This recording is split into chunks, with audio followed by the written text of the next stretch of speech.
अस्सलाम वालेकुम। पाकिस्तान आवर के साथ मैं हूं आपका मेज़बान हामिद वलीद और हम आज के प्रोग्राम में पाकिस्तान का जो रियल पोटेंशल है और वो पोटेंशल ये है कि पाकिस्तान को अल्लाह ताला ने 4 मौसम दिए, कई तरह की ज़मीन दी, समंदर दिया, सहरा दिए, ज़रख़ेज़ ज़मीन दी और कोह हिमालय के बैली में ये बसने वाली कौम है और ये सही मानों में ख़ित्ता जन्नत अर्ज़ी है कि इस कॉन्टेक्स्ट में कि 4 मौसम यहाँ आते हैं, हर तरह का फल, हर तरह की सब्ज़ी यहाँ होती है।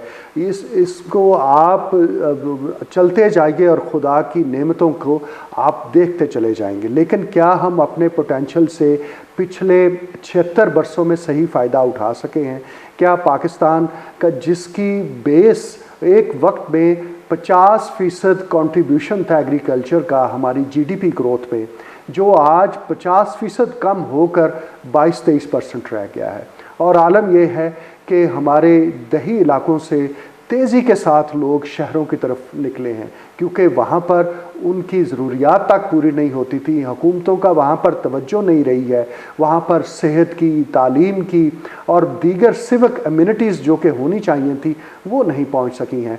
आज हमारे साथ इस हवाले से एक प्रोग्रेसिव फार्मर और पाकिस्तान की तारीख़ पर गहरी नज़र रखने वाले जनाब फ़ारूक बाजवा साहब, जो कि बासमती एसोसिएशन के प्रेसिडेंट भी हैं, मौजूद हैं। और इसके अलावा वो ना सिर्फ ये कि पाकिस्तान के अंदर मुख्तलिफ़ फोरम्स पर अपना इजहार ख्याल करते हैं, बल्कि हुकूमत की जानिब से भी उनकी इनपुट ली जाती रही है हर दौर के अंदर, जब जब पाकिस्तान के अंदर फूड सिक्योरिटी के हवाले से खुद कफ़ील होने की बात हुई है।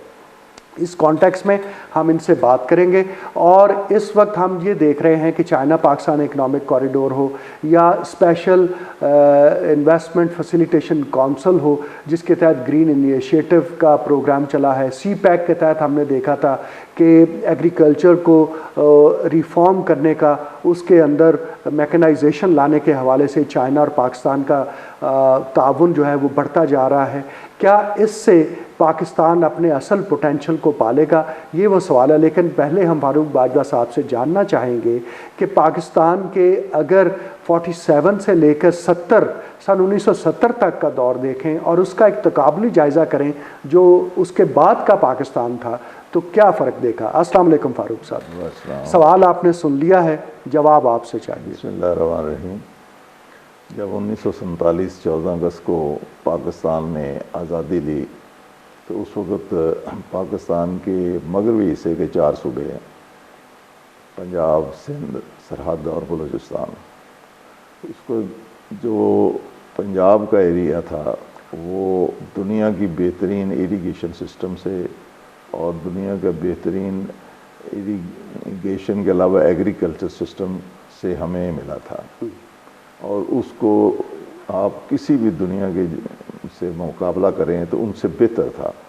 उस वक्त हमारी किस वजह से बेहतर था? कि मतलब हमारे पानी के वसाइल, हमारे बीज के मामले, हमारे दूसरे जो थे, और फिर ये ग्लेशियर्स हमारे पास दस्तयाब थे, जो पानी 5 दरिया नीचे आ रहे थे, नहरी निज़ाम बेहतरीन दुनिया का निज़ाम था और पानी के बगैर तो ज़्यादा एग्रीकल्चर नहीं है।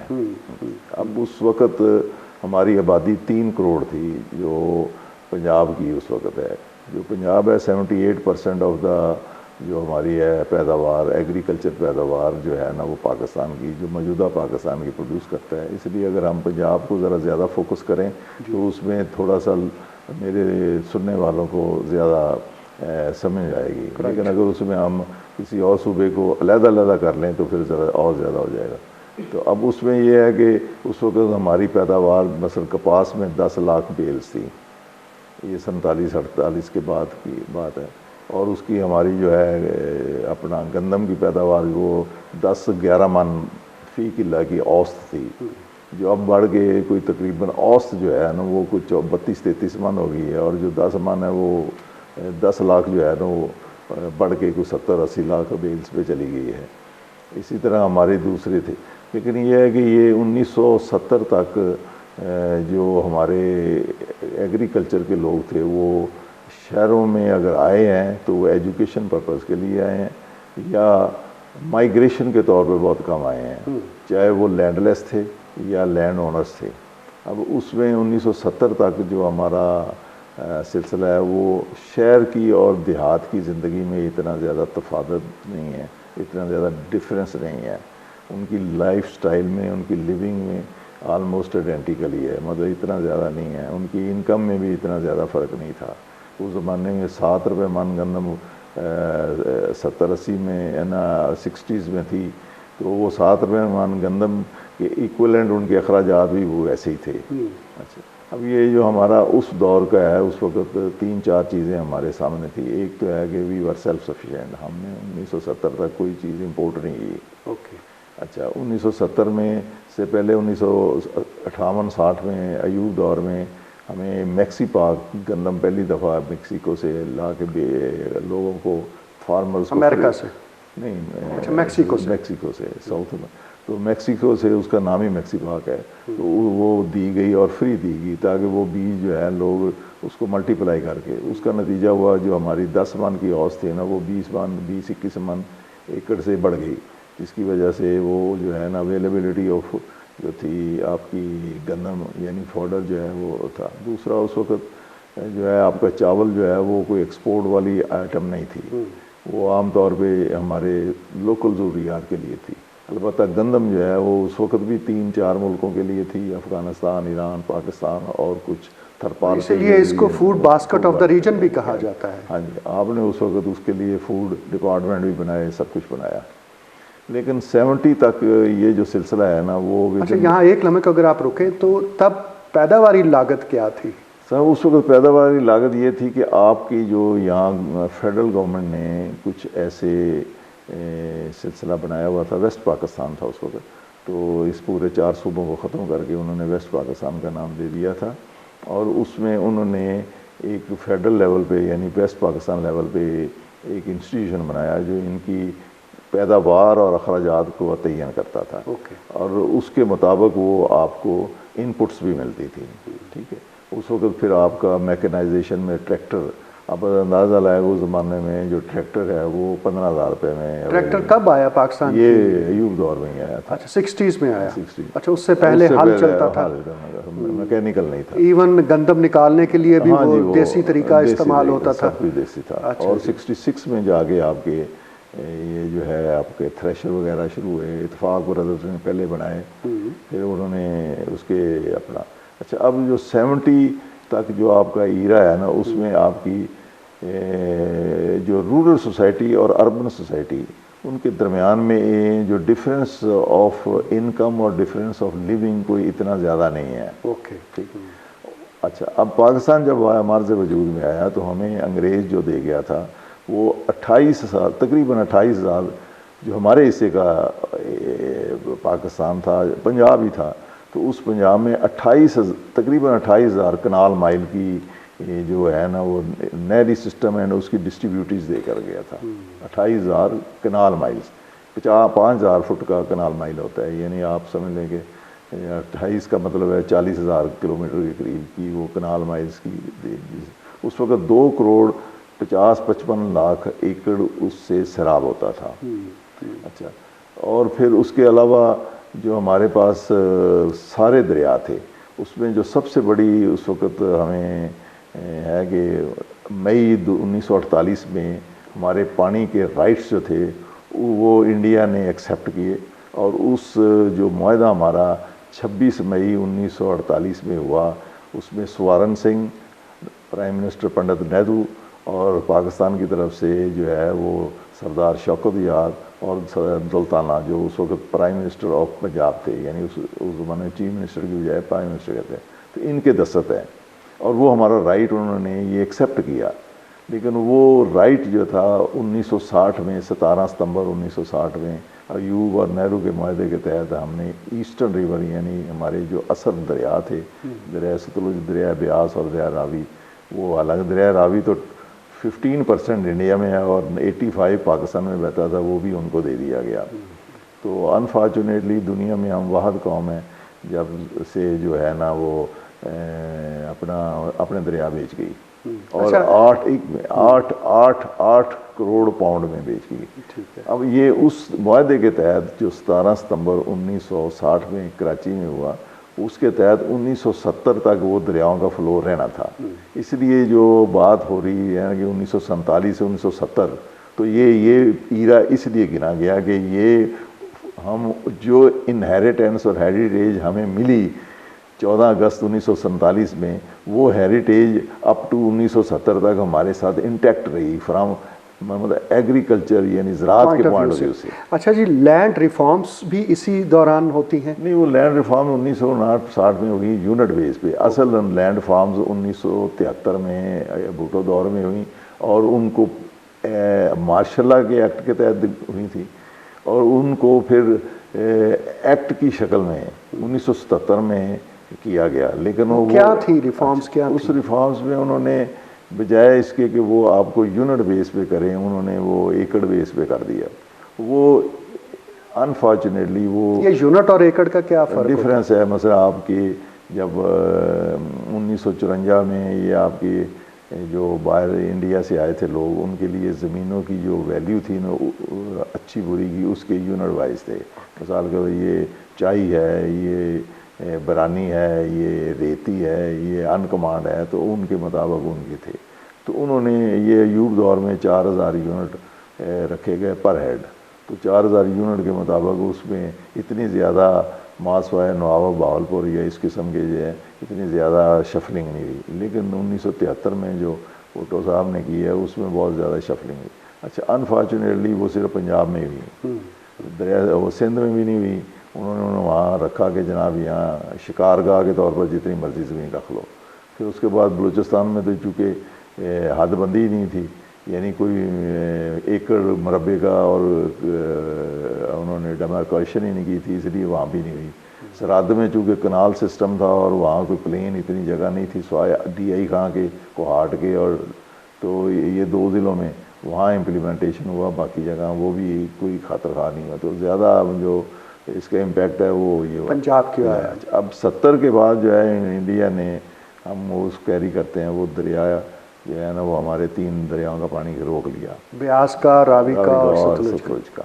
अब उसमें आर्टिकल 3 जो 1960 की ट्रीटी है उसमें आर्टिकल 3 ये लिखा हुआ है कि all that water which was flowing on 15 August 1947 will be on the eastern river supplies will be supplemented from the western river, यानी सिंध, झेलम और चिनाब के ज़रिए से to that eastern rivers to that extent which were flowing on 15 August 1947। ये एक right बनाया गया। अच्छा, अब उसमें ये 70 के बाद की जो दुनिया है वो ये है कि हम जो एक प्राइवेटाइजेशन पब्लिक की तरफ जा रहे थे उसको ऑल ऑफ सडन हमने स्टॉप किया। इस हवाले से 70 के पहले तक का जो एरा है उसमें मैं एक और सवाल आपसे जानना चाहता हूँ कि एग्रीकल्चर क्रेडिट का क्या आलम था, बैंकों का क्या रोल था एग्रीकल्चर सेक्टर की अपलिफ्ट के लिए? देखिए 1970 से पहले तो बैंक का कोई रोल ही नहीं था। अच्छा, कोई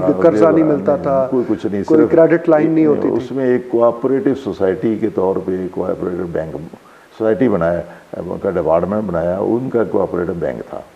अच्छा, वो कोऑपरेटिव में ये था कि आप चंद लोग इकट्ठे हो जाएं, उनमें उसी बेस पे कि उनमें से कुछ ओनर जोन कुछ नॉन ओनर जोन, तो वो एक नॉमिनल सी अमाउंट वो लेते थे और वो अगली फसल तक रीपे करते थे। उसमें उनका मार्कअप नॉमिनल सा होता था। लेकिन वो जिसको आप कहते हैं ना जी, उसमें प्राइवेट सेक्टर का रोल, जैसे जिसको आप कहते हैं आड़ती का रोल पाकिस्तान बनने से लेकर आज तक है। तो इसलिए वो उसमें तो वो आप जिस तरह का आपके जहन में ये सवाल है कि बैंकिंग सेक्टर का वो तो नहीं था। इसी तरह से मैं आपसे उसके बाद ये 70 तक का तो ये है, 70 के बाद आपका 70 से पहले का एक और मुझे बता दें कि जो रिसर्च का सेक्टर था वो कैसा था, सीड की जर्मिनेशन के हवाले से, सीड नए देने के हवाले से क्या सूरत हाल थी, यानी जो R&D है उसका अब बहुत रोना रोया जाता है। तो 70 तक क्या सूरत हाल थी? वो जो मौजूदा हालात इससे बहुत बेहतर थी। नंबर है ये है कि आपकी एग्रीकल्चर यूनिवर्सिटी फैसलाबाद, वहाँ रिसर्च है, अयूब रिसर्च नहीं एग्रीकल्चर यूनिवर्सिटी का हिस्सा था ये रिसर्च। ओके, ठीक है। ये सारा उसका हिस्सा ज़रई यूनिवर्सिटी का, ज़रई यूनिवर्सिटी जो है वो पहले कॉलेज था, फिर बाद में उसको यूनिवर्सिटी बनाया गया। उनका रोल बहुत ज़्यादा है। अब पंजाब में अगर एग्रीकल्चर का रोल है तो उनका है, रिसर्च में भी, पढ़ाई में भी। इसी तरह से जो दूसरा आपका काला शकाकू में ये चावलों का 1926 में था। अच्छा जी, बासमती का जी, उसमें उन्होंने हर किस्म का चावल था। फिर उसके बाद ये जो 70 तक आपकी जितनी रिसर्च है ना जी, वो जिन लोगों ने भी की, इंतहाई ईमानदार बंदे थे और डेडिकेशन से की। ये मुल्तान का कॉटन रिसर्च वाला जो है, जो भी है जिन्होंने भी की, ये तब भी था? तब भी था, ये नहीं बाद में बना, लेकिन 70 से पहले की है। 70 से पहले के अच्छा, अब ये जितने मतलब पंजाब सीड आपकी है वो 70 से पहले की है। ठीक है। तो इनके साथ जितनी भी है उसको 200 मुरब्बा दिया, जो अब कब्जे होने के बाद सिर्फ 35 मुरब्बे रह गए। तो अब 70 के बाद का जो अब जो रिसर्च के जो अदारे बने, आरी या यूब या निब्जी तो बाद में बना, ये जितने भी बने ये सारे बाइफरकेट किए। पंजाब एग्रीकल्चर यूनिवर्सिटी फैसलाबाद से, उसका लायलपुर नाम था, उससे इनको बाइफरकेट किए, इसको फिर यूनिवर्सिटी बना दिया। तो ये रिसर्च उस 1970 तक तो आप कहेंगे जितनी भी रिसर्च हुई है वो पाकिस्तानी पॉइंट ऑफ व्यू से जिसको आप कहते हैं मोस्ट अप टू डेट, और जो भी उस वक्त के हालात थे। और आपकी जो पैदावार है वो 20 सालों में 1958-60 से ऑनवर्ड 70 तक इंक्रीज़ हुई है। ठीक है। अब 70 तक जो आपका किसान की बाइंग पावर थी और किसान की, मतलब मैं अपनी ज़ाती मिसाल दे रहा हूँ कि हमने 1960-59 में मैंने गवर्नमेंट कॉलेज लाहौर में दाखिला लिया। वालिद साहब भी 31-32 के ओल्ड रावियन थे, तो उन्हीं की वजह से इनहेरिटेंस पे तो हम यहाँ फैसलाबाद से शिफ्ट हुए। अच्छा जी, ठीक है नहीं। तो यहाँ हमने उस वक्त 7 रुपये मन गंदम थी, तो हमने कोई ज़मीन नहीं बेची और हमने जनाब वो लाहौर में घर बना लिया। मैं भी गवर्नमेंट कॉलेज में पढ़ा, उसके बाद मेरे भाई जो हैं वो भी पढ़े, मेरी मशीरा जो है वो भी लाहौर कॉलेज में पढ़ी। तो ये नो मिडिल क्लास है, लेकिन हमने कोई उस ज़माने में 7 रुपये एसेट्स नहीं बेचे और घर भी बन गया। बेच कर नहीं आप लाहौर आए। ठीक है ना जी, ठीक है। यानी इतनी इनकम होती थी, मतलब इतनी जो एग्रीकल्चर में इतना डाउन ट्रोडन नहीं था कि शहरियों और उनके दरमियान इन बीटवीन इतना ज़्यादा था। अच्छा, ये फ़र्क पड़ा 70 के बाद? अच्छा, अब 70 के बाद जब आप का नारा लगाया ना, जो वाए वो खाए जी, पहले तो इधर ही हुआ ना, रोटी कपड़ा मकान और जो गवाए और खाए, ये एक फिल्मी गीत जब आया तो उसके बाद एक जो आपका रख रखाव था ना गांव में, जो आपकी इज्जत होती थी, आप दूसरे की करते थे, तो वो सारी डिस्टर्ब हो गई। अच्छा जी। अच्छा, उसमें उस डिस्टर्बेंस में शायद लोगों को नहीं पता, 71 में जब 71-72 में आए ये नई हुकूमत, मतलब सेकंड फेज जो है। ओके, हाँ, उसमें ये है कि जो वाए ओ खाए का स्लोगन लगा और कब्जे शुरू हो गए।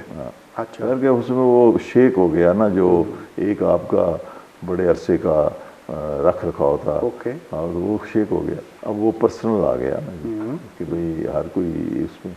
अच्छा, अब जो हमें रहना चाहिए एग्रीकल्चर। हाँ जी। अच्छा, उसमें भुट्टो दौर में यानी ये हुआ कि आपकी राइस कारपोरेशन बनाई। अच्छा, ठीक है। तो उन्होंने जो 5000 रुपये में मशीन लगती थी ना, हेलर उसको कहते हैं उस ज़माने में, वो भी नेशनलाइज कर ली।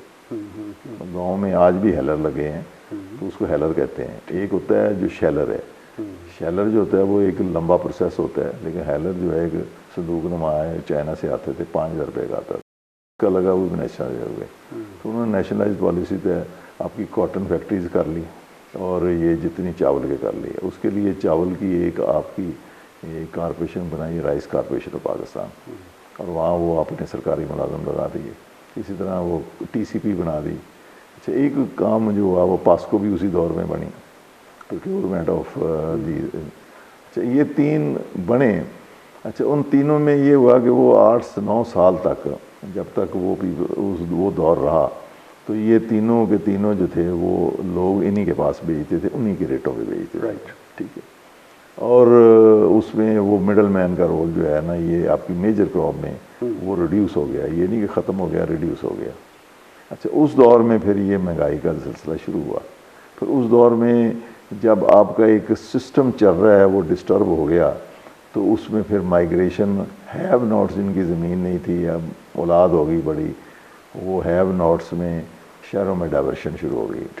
फिर शहर बड़े बढ़ने शुरू हो गए और शहरों में जो है वो उस वक्त इतनी महंगी नहीं थी चीज़ें, लेकिन जितनी आज हैं, तो वो लोग जब शहरों में आए तो लामाला वो जिस जगह से आए वहाँ वापस नहीं गए। फिर हाउसिंग सोसाइटियों का रिवाज पड़ गया उसके बाद, और ज़रूरी ज़मीन उसमें आना। दूसरे आपकी जब लार्ज स्केल पे बैंक नेशनलाइज हो गए, शिपिंग लाइंस नेशनलाइज होगी, अब इंश्योरेंस कंपनी लाइसेंसाइज होगी, आपके हेलर्स शेलर्स और तो वो जो सिस्टम था ना वो सारे का सारा अपसेट हो गया। जो कंपटीशन में, फ्री कंपटीशन में अच्छी तनख्वाह या एफिशिएंसी होती है वो सारी मरहूने मिन्नत होगी नौकरियों की, और उस नौकरियों में बेशुमार लोगों ने हाथ रंगे, जिसमें गांव के लोग भी थे, शहर के लोग भी थे, वो सियासी लिहाज से, और उस वक्त से ये सियासी जो अब उसका इम्पैक्ट आपकी एग्रीकल्चर पे हो गया। अच्छा जी। अब आपकी एग्रीकल्चर जो थी ना जी, वो उसमें से आपका उस दौर में एक बना agriculture development bank of Pakistan, ये बाकायदा एक्ट के तहत है, west Pakistan agriculture development Pakistan. इन्होंने वो लोन देने शुरू किए अपने, और उनके लोन नॉमिनल थे। ठीक है। अब उस दौर में दो किस्म के लोन थे, एक लोन थे ऑन फार्म, यानी आपने खाद बीज के लिए लेने, और एक लोन थे आपके ट्रैक्टर के लिए। तो वो ट्रैक्टर का ईरा जो था ना वो एग्रीकल्चर डेवलपमेंट बैंक के दौर से शुरू हुआ। Right sir. ठीक है, ये एक गुड स्टेप था। अच्छा, जो ऑन फार्म था, तो ऑन फार्म में वो पैसे इतने थोड़े देते थे कि वो ऑन फार्म जो है अपना पूरा नहीं पड़ता था। अच्छा, तो बहरकैफ ये एग्रीकल्चर में अब ज़रा देखेंगे कहाँ आपकी 1 मिलियन बेल थी पाकिस्तान बनने के बाद, और अब वो स्टेज भी आ गई कि आपकी 9 मिलियन बेल, 90 लाख बेल्स पर आप पहुँच गए। वो सेकंड फेज में, ठीक है ना, 70 से ऑनवर्ड के फेज में। जी बिल्कुल। फिर उसके बाद आपकी जो लिंक कनाल बनी, तो लिंक कनाल में आपके जो है वो तरबेला का पानी और अपना जेल मंगला का पानी, ये दो कमांड का पानी मिक्स होकर साउथ ऑफ पंजाब के जो है कॉटन एरिया को मतलब अवेलेबिलिटी उनकी इम्प्रूव हो गई। अच्छा, वहाँ अच्छा अब पाकिस्तान बनने के बाद जो रियासत भावलपुर थी, जहाँ इस वक्त सबसे ज़्यादा आपकी पंजाब में कॉटन होती है ऑफ ऑन द होल, वो उसका कल्टीवेटेड एरिया 10-11 लाख एकड़ था पाकिस्तान बनने के बाद उसी को बेंच मार्क रखते हैं। हाँ, ठीक है। और वो इंक्रीज होके यानी 2000 तक वो इंक्रीज होके वो 1 मिलियन या 1.1 मिलियन से बढ़ के वो 4 मिलियन एकड़ तक चला गया। अच्छा। मतलब ये 40 लाख एकड़ तक चला गया। ये 3 जिलों में 3 गुना बढ़ा, मतलब ऑलमोस्ट 400% इंक्रीज है। चाहे उसमें एक काश्त होती थी साल की फसल या 2 काश्त होती थी, वो इमटेरियल है, बट कल्टीवेटेड में आ गया ना, जो एरिया एक कल्टीवेशन में आ गया और एक कल्टीवेटेड में आ गया। अच्छा, वो एक स्टेज ऐसी थी कि आपकी तीनों इन ज़िलों की जो पैदावार थी वो 40% of cotton of the whole Pakistan थी। बिल्कुल ठीक है। आपने समंदर को कूजे में बंद किया है। 20-25 मिनट के अंदर आपने पाकिस्तान की पूरी हिस्टोरिकल बैकग्राउंड दे दिया है। अब हम तीसरे फेज़ में दाखिल हो चुके हैं, और वो फेज़ ये कहते हैं कि वो चाहे सी पैक के तहत हो या इसी तरह से SIFC के तहत हो, कि भाई आप अब मैनुअल एग्रीकल्चर्स को ट्रांसफॉर्म करके मैकेनाइजेशन पर आएँ और जो लेटेस्ट मॉडर्न टेक्निक्स हैं एग्रीकल्चर करने की उसको अडॉप्ट करें। इस पर क्या कहते हैं? देखिए, आपका सवाल बड़ा इम्पोर्टेंट है, लेकिन विद ड्यू अपॉलॉजी, जो मेरा किसान एज ए किसान मेरा क्या प्रॉब्लम है? ठीक है। पहली चीज़ है कि हम 21वीं सदी में आ गए हैं। अब 21वीं सदी में आपका 2009 में आपका 18th अमेंडमेंट हुई, उसमें एक NFC अवार्ड आया। उस NFC अवार्ड में यहाँ कि जी आप पॉपुलेशन बेस पे 55% जो है अपना नेशनल एक्सचेकर का पैसा जो है पॉपुलेशन पे खर्च होगा। आपकी पॉपुलेशन का 2/3 रूरल सोसाइटी है जो प्रोड्यूसिंग सोसाइटी है, और 1/3 अर्बन सोसाइटी जो मोस्टली कंज्यूमर सोसाइटी है। तो आप उसका जो 2/3 है, यानी अगर 1200 या 1400 अरब पंजाब का बनता है, उसका 800 बिलियन है। तो आप 800 बिलियन का रिकॉर्ड दे दें कि आपने क्या अपनी रूरल सोसाइटी में इन्वेस्ट किया है। अगर वहाँ आप नहीं कर रहे तो ये तो वो अदारा है जो आपको गंदम में से खुद को हील है। इस वक्त आपकी 20 करोड़ बोरी इस साल पैदावार की उम्मीद है, आपका 10 करोड़ बोरी इसने चावल दी है। इसके अलावा आपका लाइफ स्टॉक है, आपका 2000 अरब रुपए का दूध का एक इंडस्ट्री है जो गांव से है।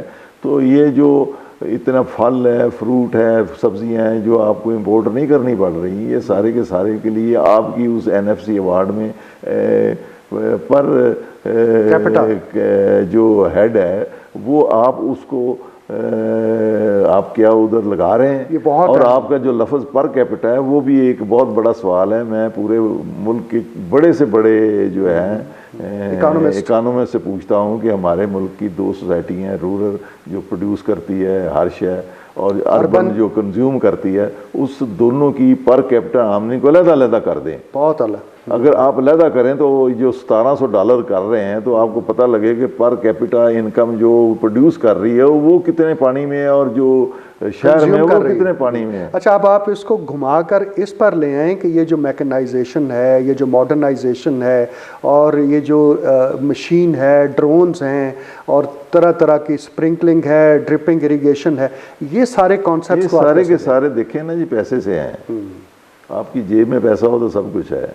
हमारे लिए सबसे ज़्यादा ज़रूरी है कि मैंने आज गंदम बेची है, फॉर साउथ ऑफ पंजाब में जो आज गंदम बेचेगा ना, फ़र्ज़ किया 15 अप्रैल तक इस तरह लेट हो गया है, 15 अप्रैल तक काटेगा तो उसने अप्रैल के महीने में ही उसको री इन्वेस्ट करना है कपास में।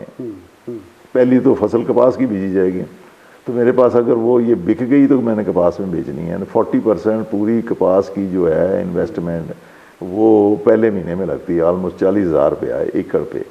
तो वो कहाँ से आएगी? नंबर 1 मेरे लिए ड्रोन से ज़्यादा ये इम्पॉर्टेंट है।